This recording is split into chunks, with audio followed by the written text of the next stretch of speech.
Paulo ameweza kuandikia Warumi igice cha 8 n'umurongo wa 11. Sura yake ni hiyo ya 8 na mstari wake ni huo wa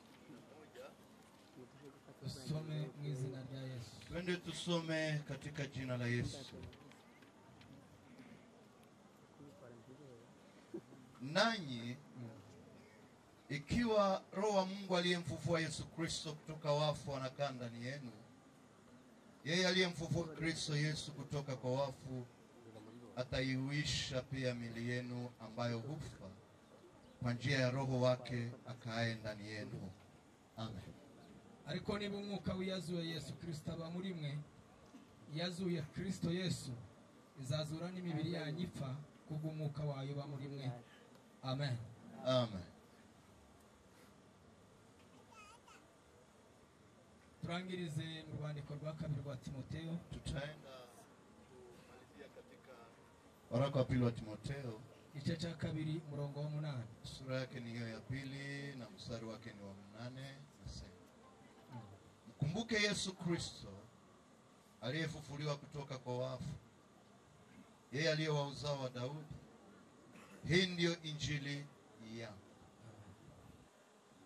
Uje wibuka Yesu Kristo wakomotse mu rujaro rwa Dawidi akazuka mu bapfuye, nguko ubutumwa nahawe buvuga. Amen.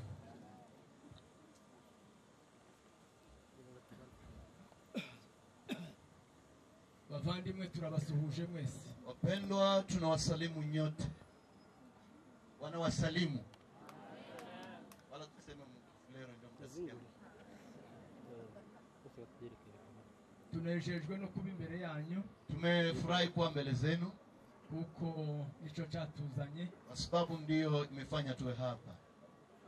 Kuko babivuza bambere. Sawa sana jinsi waliotutangulia wamesema. Tumaze kumenya makuru ko umuntu yitabye, tukisha kujua habari ya kwamba bitu ametoweka, amehamishwa, byabaye ngombwa ko tuherekeza pasiteri. Ilikuwa vema zaidi tusindikiza mchungaji.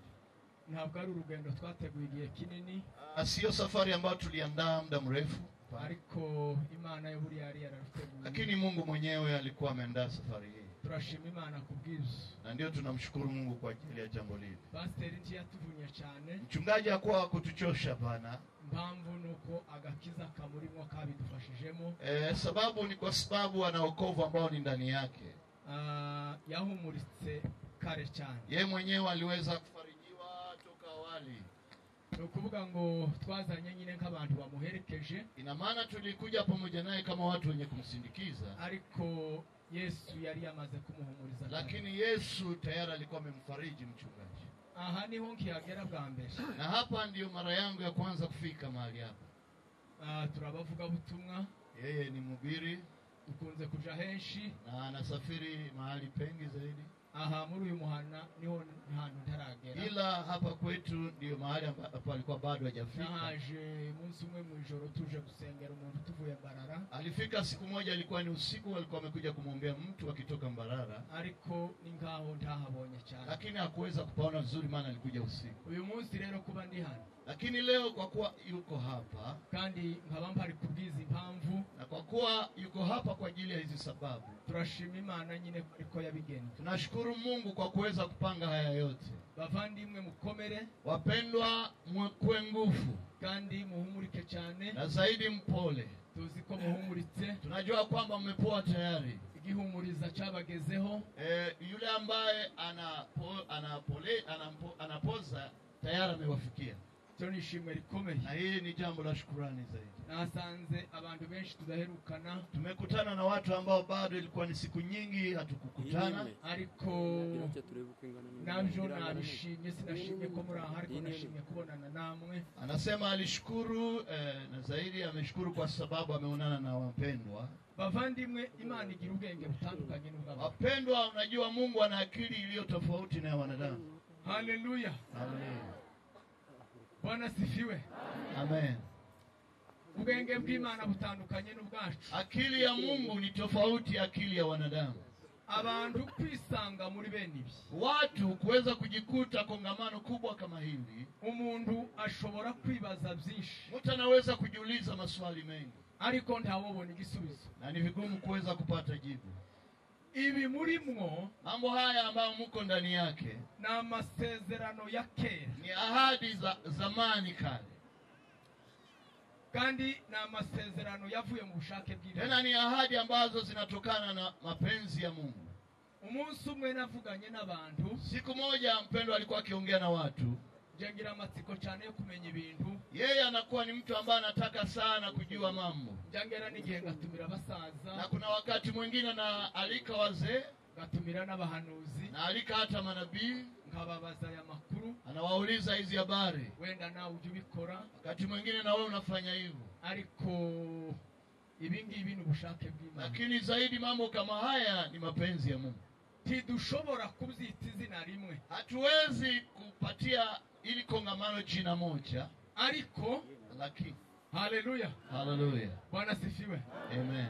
Umunsi umwe naraganye n'abantu babiri. Siku moja niliweza kupatana na watu wawili. Sinzi impamvu ibi bintu ngiye kubivuga ariko reka mbivuge. Sijui juu ya nini nataka kusema haya maneno, lakini acha niyaseme tu. Twibaza ku ijambo rimwe. Tunajiuliza kwa neno moja sote. Abantu bari bavuye za Nairobi baje kubwiriza. Watu walikuwa wametoka Nairobi na wamekuja kuhubiri. Ariko abantu bakabacira imanza bakavuga ngo abantu bari kubesha mu madosiye, na watu wakaweza kwa wakati hukumu na kusema kwamba watu leo wamekuwa watu wa kudanganya juu ya madosiye. Abantu ngo tuzaje kubahonya. Tukaweza kuongea na wandugu ili twende tuwaonye watu wanaosingizia mambo ya dossier. Noneho nje nza kubona impamvu ngenda mbere. Yeye akapata mlango akaenda mbele. Ndagenda ndashika. Akafika.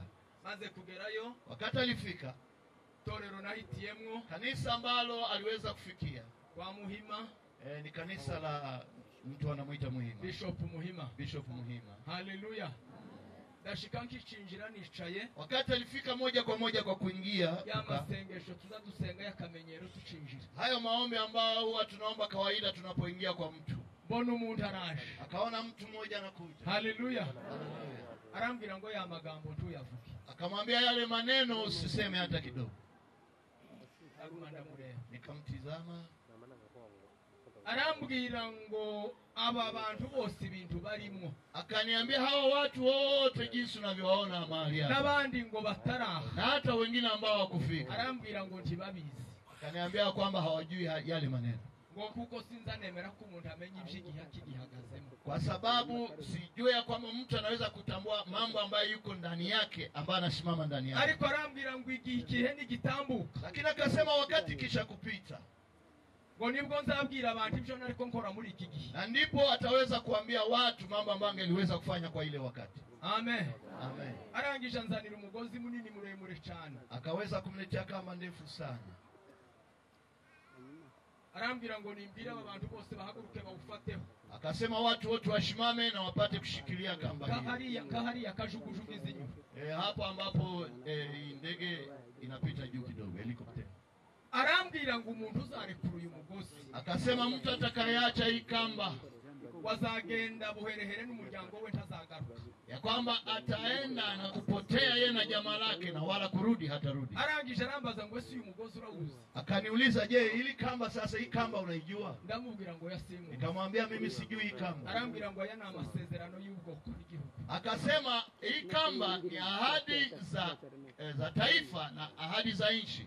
Bavandimwe, wapendwa, Imana ikenera ni kitu kimoja ambacho Mungu anahitaji ni kimoja. Aho umuntu ari hose, kila mahali mtu yupo, n'igihe cyose na wakati wowote, no mu bihe byose, katika nyakati zozote, akwiriye kumenya kugendana n'Imana. Ni kwako kuweza kujua kutembea pamoja na Mungu. Biblia mu gitabo cha Yoshua, neno la Mungu katika Joshua zivuga magambo akomeye mu gice cha mbere. Nasema maneno ambayo ni magumu mazito kwa kipindi chake cha. Haleluya.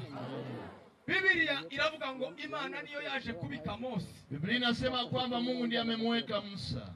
Ariko ngo imaze kumubikira Yoshua, lakini kisha kuleta Joshua, ngiragarukira mukomeza. Karudi tena akamtia nguvu. Iramukomeza. Kamtia tena nguvu. Yari afite impamvu zo kumunyeganyeza. Alikuwa na sababu ya kuweza kumtikisa Mungu. Ijambo rya mbere, neno la kwanza. Haleluya. Haleluya. Iramubwira ngo nta muntu uzaguhagarara imbere. Ikamwambia Joshua ya kwamba hakuna atakaye simama hata siku moja mbele zako.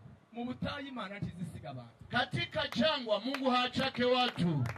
no mu bibazo Imana atiza. Na hata katika shida na matatizo Mungu hatutupake. Kandi Imana izayemera ko ivyo biza. Na Mungu tena nakubali mambo yatutokee hata mabaya ambayo tukagumana nabo. Lakini katika yale mabaya na matatizo yote Mungu hatuachi. Biblia iravuga ngo linasema Imana ngo iramukomeza. Mungu akamtia. Iramubwira ngo ahuzakandagira. Akamwambia kila mahali ambapo utakanyaga ngo nzaba ndi kumwe nawe. Mimi nitakuwa pamoja nawe. Hallelujah. Hallelujah. Biblia iravuga ngo imwereka n'imbibi z'ubuzima bwe. Linasema kwamba Mungu akamuonesha hata mipaka ya maisha. Abakristo bazabagira imbibi. Wakristo wana mipaka ya maisha. Hallelujah. Hallelujah. Mukristo ndazagenda uko ashaka. Mukristo si mtu akuenenda jinsi anavyotaka. Si mtu ambaye anafanya yale ambayo anataka. Yule ambaye anatembea jinsi anavyotaka. Mukristo ana mipaka. Biblia iravuga ngo linasema imwereka inyanja. Mungu akamuonesha bahari. Imwereka n'imisozi. Akamuonesha na milima. Imwereka ingabano ze. Akamuonesha mipaka yake. Ku murongo wa 8 kwa mstari wa 8 Imana imubwira amagambo akomeye. Akamwambia maneno. Hallelujah. Amagambo ababereye mwebwe uyu munsi. Maneno ambayo yanawafaa kwenu nyinyi. Iramubwira ngo niwubaha aya magambo ari muri iki kitabu. Mungu akamwambia kama utatii maneno yanayoandikwa katika kitabu hiki. Unasikia namna gani Mungu anatupa ahadi katika hata jambo. Iramubwira ngo iki gitabo nahaye Mose. Mungu akasema kitabu hiki ambacho nilimpatia. Hallelujah. Hallelujah. Amagambo yanditse aha. Maneno ambayo yameandikwa. Uyatekereza ku manywa. Yatafakari mchana. Uyatekereza nijoro. Yatafakari usiku. Kandi ngo uyibwire. Nawe mwenyewe upate kuyaelewa. Ngo tukayasha iburyo. Asema usipite pembeni wala kushoto. Gukomera k'umuntu kuwa imara kwa mtu nukurindira mu mbibi zawe. Ni kuweza kuchungia katika mipaka yako. Na mipaka ya mtu ni neno la Mungu. Mtu akivuka mipaka ya hallelujah. Imani iramubwira ngo uzabona ibintu bitatu. Mungu akamwambia utaona vitu vitatu. Anasifiwe. Hallelujah. Ijambo rya mbere ya kwanza. Nuguma muri iki gitabo. Kama utadumu katika maandiko haya. Uzajuhirwa mu nzira zawe zose. Utafanikiwa katika njia zako zote. Na hapa nataka niwaambie hamna bahati moja. Na nyote nafikiri hamna mashamba. Na hamna ngombe. Lakini hamna bahati sawa. Ukunda akindi kintu abantu bazabarya. Anawaza nafikiri watu hawakuli kitu chochote kingine. Kwa abantu bazabarya Imana gusa. Watu wanakula Mungu tu peke yake. Abantu bakambara Imana. Watu wanavaa Mungu. Abantu bagakandagira. Watu wanakanyanga Biblia. Neno la Mungu linasema hallelujah. Iyi ni kataloge y'ubuzima. Neno la Mungu ndio kataloge ya uzima. Ni kitabu kitubwira uko tubaho. Ni kitabu ambacho kinatuambia jinsi ya kuishi. Ni kitabu kiza kituvura. Ni kitabu ambacho kinatubaka, kinatujenga, kinatukomeza, kinatuimarisha, kinaturemesha, kinatutengeneza. Hallelujah. Biblia inavuga ngo uzajuhirwa mu nzira zawe. Linasema utafanikiwa katika njia zako. Kandi ngo uhirwe no mu migambi yawe. Na hata katika mipango yako yote. Na hata kila mahali utakuwa utafanikiwa. Ndimwe timuruzi bimurimo. Mnaona mambo haya ambayo Mungu uko ndani yake. Ukunti mubizi. Ninyi mwenyewe hamjui hata. Habe nanje simbizi. Na mimi hata jinsi. Ariko Imana irabizi. Lakini Mungu anajua. Ariko ico ngundira Imana. Lakini kitu kimoja kimenifanya kupenda Mungu. Wale wanaotii neno la Mungu. Mungu anawalinda katika jangwa. Kandi kagendana nao. Na anatembea na wao. Ikabafasha. Anawasaidia. Umunsi umwe narose inzozi. Mmoja nilota ndoto. Ukunda kuvuga izo narose. Mimi napenda kusema vyenyewe na utaka. Sinzi impamvu bihebeze. Sijui kwa nini. Umuntu arambwira ngo abapagani bagira umugishumu. Mtu mmoja akaniambia kwamba watu wasiomjua Mungu wana baraka moja tu. Wariko abakristo bagira imigisha ibiri. Lakini wakristo wana baraka mbili. Abapagani wapagani wasiomjua Mungu bagira umugisha bari kurebeka n'uwo ari we wese atambuka. Wana baraka moja ambayo inahesabika na kila mtu yote ambaye anapita. Ariko abakristo lakini wakristo bagira uwo mugisha, wana hiyo baraka, bakagira n'utaboneka, na wanakuwa tena na baraka nyingine sionekana. Munzozo umuntu arambwira uwo munsi, huyo mtu katika ndoto alikuwa akiniambia, akazambira ngo ufate ikaramu n'ikayi ngo wandike ibintu uzakoresha ukwezi kose. Akaniambia kwamba kamata kalamu na karatasi uanze kuandika juu ya vitu ambavyo utatumikisha huu mwezi. Umuntu ninjira mukagura fanta wandike. Mtu akiingia unamnunulia soda, andika. Umuntu ninjira mukamwicaye uzandike. Mtu akiingia kwako mnampa chai, andika. Uwo mwishuriye ati uzandike. Yule ambaye mnampa nauli, andika. Ico muriye wandike. Kile ambacho mnakula, andika. Ukwezi ni gushira uzabitera. Mwezi ukiisha ukusanye sasa. Ndabikora. Nikafanya hivyo. Ngonje kubiteranya. Wakati nilienda kukusanya, sanga biraruta umushahara wanje inshuro zirenga 5. Nikakutana vile ambavyo nimetumia kwa mwezi mmoja pekee yake nazidi mshahara wangu mara 5. Haleluya. Na nikakumbuka hakuna mtu ambaye nilimwomba. Nikajiuliza sasa hivi vinatoka. Haleluya. Haleluya. Kristo bagira imigisha ibiri. Wakristo wanakwenda. Biblia yavuze ngo nuzaje ubaha ya magambo. Biblia inasema ikiwa utatii neno hili ngo ntuya keba bila kuweza kupita kuume wala kushoto. Umuntu wizeye yazasubira kureka ibyo kwizera. Je, mtu ambaye ameokoka anaacha tena wokovu wake namna gani? Iyo umuntu avuze ngo ibindazanza azasubira kuba ngo wakati umesema kwamba mmekataa hiki, kwa nini kusema ukipenda tena? reka tuvuge ibyikiriyo. Acha tuseme kilio. Haleluya. Gusa kubera ko ntaha kwa sababu niko hapa tu mwashikije igisirimba numva ngiye kubura ariko sivuze ngo tubikone. Niliona mnakata kisirimbali, ilikuwa nasikia naanza kuwaka moto ndani yangu. Reka tuzamure Yesu amaboko. Acha tumbe. Haleluya. Biblia yavuze aya magambo. Biblia inasema hivi, sinshaka gutinda, sitaki kuchelewa. Ibi nizo nagabiri ubuntu ntabigusa. Hivi ni vitu ambavyo nilipewa bure bila kununua. Nico gituma isoko yo kubivuga. Na ndio kwa maana chemchemi ya kuvisema itokama muri nje mugihe. Haiwezi kukoma hata wakati wote. Sibihe bitegurirwa hano. Siandalie havikuandaliwa. Ni vitu ambavyo tumepewa na Mungu bila hata kulipa. Biblia inasema yavuze aya magambo. Nasema hivi. Yavuze ngo umwuka, isi yuzuye imyuka. Ya kwamba dunia imejaa hewa. Isi yuzuye imyuka. Dunia imejaa mioyo ama roho. Kandi igira amasoko ahantu hatandukanye. Na ambazo zina chemchem tofauti. Kandi iyo myuka zitanga ubwenge butandukanye. Na hizo roho zinapatia akili watu tofauti. Bamwe bakahabwa ubwenge bw'uburiganya. Wamoja wanapewa akili ya ujanja. Biblia iravuga ngo nico gituma Yesu. Na ndio Biblia inasema kwamba yababwira abayuda muri Yohana. Yesu akaambia Wayuda katika Yohana. Akasema mnafanana baba yenu. Bakamubwira ngo ntitwumvise. Wakasema hatusikii. Bakamubwira ngo turi bene ba Abraham. Wakasema sisi ni watoto wa Ibrahim. Akamubwira ngo iyo muba bene Abraham. Akamwambia mungelikuwa watoto wa Ibrahim. Ngo muba mukora nka Abraham. Kama mko nafanya kama Ibrahim. Ariko ngo murabasi. Lakini mko watoto wa baba yenu. Isi yuzuye imyuka. Dunia imejaa roho tofauti. Paulo umuobservateur mukuru wakati alijaribu kuangalia kwa makini mshauri ambaye kaandika ya magambo aravuga ngo wa mwuka wari muri Yesu. Akasema roho ile ambayo ilikuwa katika Kristo Yesu kugira umwihariko. Hiyo roho ina kitu cha upekee wake. Haleluya. Haleluya. Biblia inavuga ngo nikashe twahawe. Biblia inasema kwamba ni muhuri ambao tumepewa na Mungu. Widuhamiriza ko turi abana b'Imana. Hakikishia kwamba sisi yavuzeho. Paulo alisema aravuga ngo ni uzu tutakisha. Akasema hiyo ndiye inatufanya kuweza kuomba kwa ndani. Abo Mungu uri mu ijuru kumana. Kuna roho ambayo iko kwa Mungu mbinguni. Hakaba Mungu ba mu mitima. Na kuna roho ambayo inakuwa ndani ya roho zetu. Iyo bihuye. Wakati vinakutana. Nizo bizabiಗುtakisha. Ndivyo vinafanya wewe upate kuomba. Na kuweza kukufanya kukuhakikishia kwamba ni mtoto wa Mungu. Haleluya. Biblia yavuze ngo uwo mwuka ni bari ubabamwo. Biblia inasema kwamba ikiwa roho yule ni ndani mwenu. Yazuye Yesu. Yule aliyemfufua Yesu Kristo. Na itawafufua na ninyi vile vile. Haleluya. Biblia yukivuga. Biblia inavyosema ukungu ukimaniza yirigwihamagara. Mungu kila mara anashinda kiita watu. Impamvu tutaza twumva. Unajua kitu kimoja kinafanya tusisikie. Tizihamagara nk'abantu. Haite kama watu Mungu anapoita. Tizihamagara nk'Imana. Yeye anaita kama Mungu. Kandi wihamagaye. Na wakati akimwita mtu azayumva. Yeye anasikia ule mtu. Kandi azayita. Na yeye mwenyewe anatii. Urebe ustarire n'urugero rw'utu telefone. Uangalie tu hizi simu ambazo watu wako. Bari mu guhamagara umuntu. Watu wako naita mtu. Ukabona arahagurutse. Unaona mtu anashimama.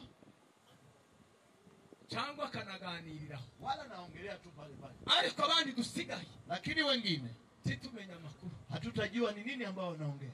Titumenya nico bavuga. Hatutajua hata wanaongea nini kwa simu. Ariko abayahamaga. Lakini ameitwa na mtu. Biblia iravuga ngo Biblia inasema abapfuye bumva. Wale waliokufa. Abapfanya amatwi y'ijuru. Waliokufa na masikio ya mbinguni. Abasinziranye umwuka. Waliolala na roho. Abasinziranye ibyiringiro. Waliolala na matendo. Haleluya. Haleluya. Abo nibo bazumva. Wale ndio watasikia.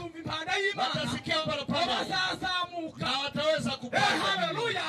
Muri Danieli 12. Katika Danieli 12. Aravuga ngo dore ubwoba buteye. Nasema kwamba tizama sasa uko bamwe bazazukira gukorwa n'isoni. Kwa sababu wamoja watafufuka washikwe na haya. Na wengine watafufuka wapate uzima wa milele. Witeguye iki muvandi? Wewe mwenyewe uko tayari kulamka na nani? Niki witeguye? Wewe uko tayari kwa nini? erega ikibazo cyapfiriye mu mubatizo. Kitu kimoja kilikufia katika ubatizo. Umubatizo Batizo ugira intambwe zitatu. unakuwa na hatua tatu. Intambwe ya mbere ni inkomanga y'umutima. Hatua ya kwanza ni ile kelele za rohoni, zazemeza umuntu ko Imana ari Imana iriho, ama dhamira ambayo inamhakikisha mtu kwamba Mungu ndetse yupo, zikemeza umuntu ko nayo yomubera Imana. na zinahakikishia kwamba Mungu naye ni Mungu kwa. Intambwe ya kabiri ntoya Hatua nyingine ya pili ndogo ni intambwe y'abapasiteri. hiyo ya wachungaji, Ni ukutwibiza mu mazi kuweza kutuingiza katika maji, bagasura bakayadukuramo. wanatutoa tena ndani Ni yake. bitoya kuko birasa n'ibyo dusangana. Najua ni vichache kwa Habe niyo sababu tutari mu tumesoma, mubatizo tuzatwibira tukiburuka. na hata wakati hatuko tunabatiziwa Ni bitoya tunaingia cyane kwa maji, ariko ni tunatoka ndani. ikimenyetso, Zaidi ni alama, kandi ni ikimenyetso cyiza ni alama nzuri kigaragaza gupfa no kuzuka. ambayo inaonyesha kufa. Intambwe ya gatatu ikenewe Na hatua nyingine ya ni tatu ukubatizwa mu mwuka. kuweza kubatizwa. Yohana niko yavuze. Yohana akasema, Haleluya. Aravuga ngo uwo uri muri mwebwe akasema yule aliye muhaye ndani mumubona, hamuoni, ariko ngo ahagaze muri mwe. lakini ni ndani. Aravuga ngo niwe uzababatiza, Akasema ndiye kandi ngo atawabatiza, azababatirisha umwuka n'umuriro. atawabatiza kwa roho na kwa moto. Ababatijwe Wale nyakubatizwa waliobatizwa kwa kubatizwa, nibo baza bahinduka, wale ndio wanageuka, kandi bakakira umwuka w'Imana, wanapokea roho, bagategereza impanda y'Imana. wanangojea Bibiliya parapanda. yavuze ngo Biblia inasema hivi, niba uyu mwuka wiyazuye kama Yesu, huyu roho aliyemfufua haleluya, ari uba muri mwe, yeye ni ndani, ngo niwe uzabazura. yeye ndiye atawafufua na ninyi. Rwose tuzagenda dute? Mwimbaji akasema tutaenda namna ngo gani? tuzagenda dutya. Akasema tutaenda Wenje hivi, tuzagenda dutya. hatutaenda hivi, Tuzitaba. si tutatii. Yobu niko yavuze. Ndivyo jinsi Yaravuze ngo alivyo. habe nanje nubwo nkomeye. Akasema hata mimi Ariko ni yompamaga. mwenye nguvu, Mungu akiniita, Bwana sifiwe.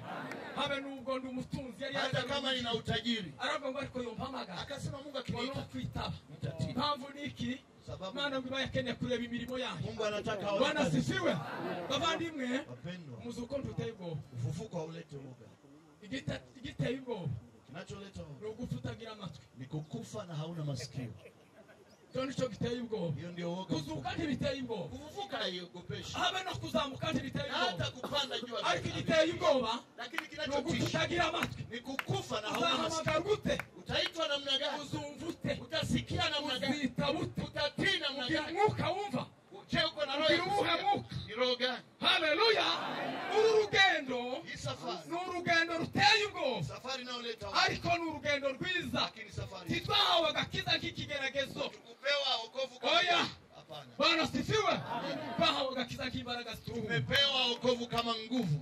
Haleluya. Amen. Zambira abandi ngo aka gakiza kataturuhuye. Ninaambia watu ya kwamba wokovu isipotupa kupumzika haina maana.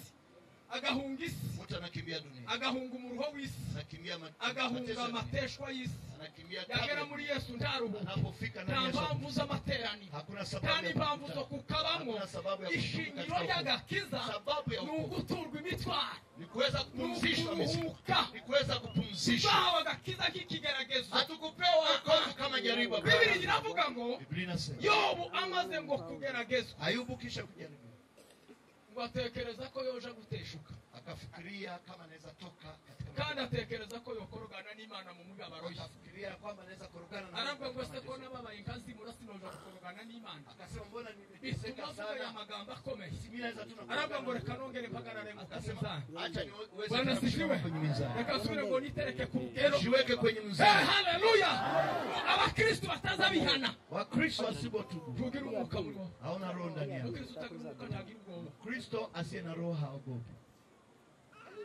Umukristo utagira umwuka Mkristo asiye na roho wa Mungu azagira nabi akagira ngo yatsinze igitego. anafanya vibaya na watu wameshinda, Aza nakirunda akagira ngo atsinze igitego. anasaidia na mwingine katika makosa na kufikiria kwamba ameshinda, yaje kwicara no kugatorera kabiratira abandi kwasi kuvuga nabi. na wakati anapoikala anajitapa yeye Oya. anasema vibaya. Bwana sifiwe. Amen. Oya, icyo sico. Hapana. Yobu yavuze aya magambo. Ayubu akasema Aravuga ngo reka asubire mpagarare ku muzani. acha nirudi tena kwenye Ndebe mzani, yuko bitunganiye. nione kama ningaliki Bwana safi sifiwe. mbele za Mungu. Uzuhagarara ku muzani. Unasimama kwenye mzani, Umenye kugitunganiye Imana. uangalie kama kweli ungaliki unakamilika mbele za Mungu. Usimame kwenye lengo la Mungu. Wewe mwenyewe ujipime katika neno la Mungu.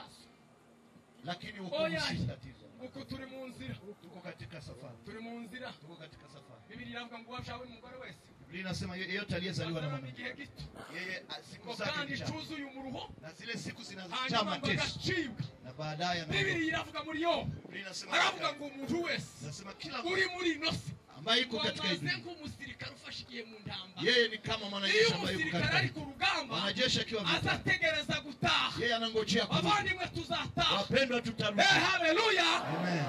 Mukomere cyane. Acha muwe nguvu. Muhumurike. Na mpole. Nanga n'abakristo bagira mahimba mu mfuzi wa.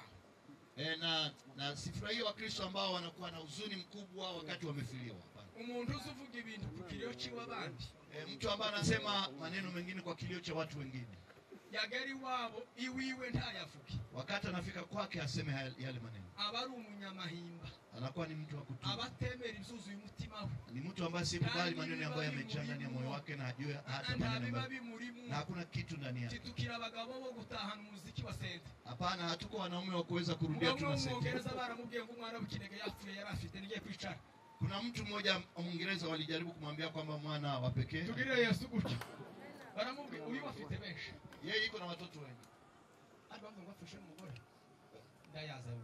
Ulisema kama ulikufishana na bibi anajua. Abantu bafite amateka. Unajua kuna watu ambao kila mtu ana habari zake. Tushaka kuzira hata no kubivuga. Hatutaki kuzungumzia yale maneno. Ariko bibaye ngombwa tuzatunavira. Lakini kuna wakati ambao inakuwa kwa maana tuseme. Zari impamvu z'inkoni zikomeye. Unajua zilikuwa ni sababu ya fimbo. Zari imana zikora ikintu. Unajua Mungu anafanya. Satani agakunda ngo akiyitirire. Na shetani anatafuta afanye kama yeye ndio mwenyewe amekifanya. Kandi ari imisi imana. Na afanye kama fimbo ya kukupiga, anasahau kama ni Mungu ndiye amepanga.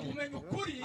Inabidi ujue kweli. Kandi ukaguhagararaho. Na usimame kwenye kweli. Ukaguhagararaho uri wenyine. Na usimame kwenye kweli. Ukaguhagararaho uri no mu bantu. Na usimame hata mbele za watu. Ibyo wemeye bakumva. Vile ambavyo uliamini watu. Bari ibyo wemeye uri wenyine. Na wewe uviamini hatukafikia. Kurenga urwego. Unapasha kuvuka mpaka gukoreshwa icyaha n'urugi wakinze. Kwa kuweza kufanyishwa dhambi na mlango ambao umefunga. Haleluya. Ukuye kurenga urwego. Unapasha kuvuka kwa gukoreshwa ibanga no kuhaganira n'umunyebanga wawe. Kuweza kufanya jambo la siri kwa sababu unaongea na mtu wa siri. Ukuye gutera intambwe. Unapasha kukata hatua. Ukundisha Imana umubiri wako. Upendeshe Mungu mwili wako. N'ubwenge bwawe. Akili yako. N'imbaraga zako. Nguvu zako zote. Wewe wenyine ubwawe. Wewe mwenyewe. Bakunda Imana. Upende Mungu. Kandi ukuzura Imana. Na ujae Mungu. Kandi ukabana n'Imana. Na uwe na Mungu. Imana n'umuhumuriza ukuri. Mungu ni mfariji wako. Niko Paulo yandikiye Abaefeso. Paulo ndivyo aliandikia Waefeso. Aravuga mu gice cya mbere were kuri 18. Anasema sura ya kwanza mstari wa 18. Aravuga ngo maze kumenya kuri urukundo mwagaragaje. Anasema nikisha kujua upendo ambao umeonekana. Aravuga ngo maze kumenya urukundo nikisha jua upendo ambao mnapenda watu. Haleluya. Aravuga ngo nzabasabira ibintu bitatu. Ninawaombea vitu vitatu. Nizongiye kubasengera n'icyaha ambavyo naenda kuombea. Jambo la mbere. Jambo la kwanza. Nzasenga ngo muhumuka amaso y'umutima. Naomba ili mpate kufunguka macho ya roho. Wakati mtu hajafunguka macho ya roho. Azatinda kubitari nzo gutinda. Anachelewa kwa mambo ambayo hayombe kuchelewa. Azasigazwa n'ibidasigazwa na anacheleweshwa na vitu ambavyo Aravuga ngo ndasenga ngo muhumuke. Akasema ninawaombea macho yenu amaso y'umutima. Mpate kutembezwa na macho ya roho. Haleluya. Ngo mumenye ibyo twiringizwa niyo mpate kujua yale ambayo tunatumaini na yule aliyetuita. Cha kabiri. Jambo la pili. Aravuga ngo njabasengera. Akasema ninawaombea. Ngo mumenye ubutunzi butagira mpate kujua utajiri usio na kitu. Ambayo Mungu atatupa sisi watakatifu. Haleluya. Haleluya. Na jambo la tatu. Nzambasengera ngo kugira ngo nawaombea ngo mumenye imbaraga z'umurengera iz'Imana yakoreye muri Kristo Yesu ubwo yamuzuraga. Ili mpate kujua nguvu za kupita kiasi ambazo Mungu aliweza kufanya katika Kristo wakati alipomfufua. Imushize ngo hejuru y'abami bose. Akamweka juu ya wafalme wote. Ngo n'amazina yose. Ya majina yote. Ngo n'ubutware bwose. Na kila mamlaka yote. Ngo n'ubushobozi bwose. Na kila uwezo wote. Tukazurarurira. Usiwe mtu wa kulala na unalia. Ubukene bwawe. Umaskini wako. N'imiruho yako. Na tabu zako. N'ingorane zako. Na matatizo yako. Ibikuraje kwijoro. Na vitu ambavyo vinakusumbua. Yesu yabyishizeho. Yesu amevichukua. Yesaya niko yahanuye muri 55. Yesaya alisema katika kitabu zacu zose kwamba amechukua imibabaro yacu mateso yetu yote na ngo yazishizeho byose akaweza kuichukua kandi ngo ashenjagurirwe ibicumuro byacu akaweza kupigwa na kuteswa kwa ishusho ye ntiyari yo kwifuzwa akasema kwamba sura yake haikuwa ya ariko ngo ni igihano kiduhesha amahoro lakini yeye aliweza kuadhibiwa sisi tupate amani kwenda kose gukomeye zose zari kuri vyote vilikuwa juu ya Yesu Kristo. Yesu ahinduka amahoro y'abamwizeye. Yesu akakuwa amani kwa wale abandi mwe muhumurike cyane. Acha mpoe. Timuri abaha. Hamuko watu wa dunia. Timuri abaha. Hamuko watu wa dunia bana. Ko muragenda. Ninyi mko wasafiri. Muyage kubiba imbuto y'urukundo. Muendelee katika kupanda mbegu za upendo. Imbuto y'urukundo. Mbegu ya upendo. Timuruzu ubukristo impamvu bunani abantu benshi. Unajua Ukristo kwa nini umeshindwa watu wengi? Nuko bazababwira inama. Ni kwa sababu wao wenyewe wanajipatia shauri ya Ukristo. Ubona umuntu arakuhamagaye cyane ngo tukore igikundi, tukore inama, turebe ko twaba abakristo. Uzumenya kuko ngo abakuyemo. Ukiona mtu anakuita na kuweka pembeni aseme kuja